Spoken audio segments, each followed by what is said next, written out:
Alors, écoutez ce matin une émission, il y a un mot que je retiendrai, c'est le mot parcimonie. Ça renvoie d'ailleurs au principe d'Occam, le philosophe Occam, au de CAM. La science est dans la parcimonie. Alors c'est un mot qui est un petit peu obsolète, un peu désuet, mais ça veut dire en fait compte dans l'économie de moyens, dans cette avarice des moyens. Donc moi j'ai toujours pensé que lorsqu'on avait des modèles dispendieux, compliqués, multifactoriels, où il y avait beaucoup de choses qui s'amalgamaient, qui se combinaient, on s'éloignait d'autant plus de la science.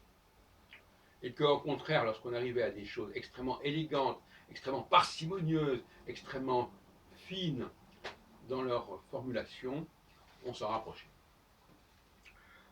Et là, effectivement, il y a un modèle que je propose.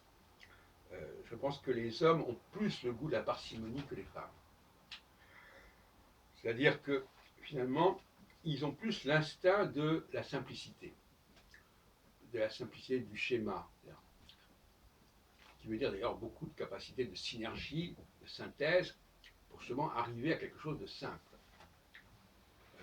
Quand on laisse les choses en vrac, on a l'impression que si c'est en vrac, il faut des modèles en vrac. Hein. Il y a des gens comme ça qui disent ma vie est compliquée, donc je dois avoir un modèle compliqué. Ce que j'entends à certains jeunes astrologues que je fréquente actuellement.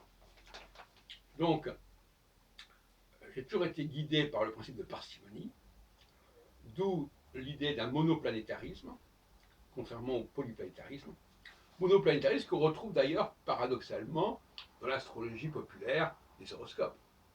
Quand on dit par exemple qu'on est né sous un certain signe, il y a une certaine planète, et entre parenthèses, c'est même pas une planète, un certain astre qui s'appelle le Soleil, qui à lui seul va permettre de déterminer les différents signes auxquels on est. Voilà. Donc, ça c'est bien un exemple de parcimonie. Et les astrologues, eux, professionnels, savants, eux, ils condamnent le modèle de la parcimonie et ils veulent un modèle complexe, pléthorique, utilisant au maximum toutes les planètes, y compris des planètes qu'on ne connaissait pas avant le XVIIIe siècle. Voilà. Donc il y a là un problème, et c'est ce que j'appelle l'astrologie féminine. L'astrologie féminine est pléthorique, elle est compliquée, elle est alambiquée, l'astrologie masculine est parcimonieuse et elle est simple. Et c'est justement, paradoxalement, celle que le public connaît.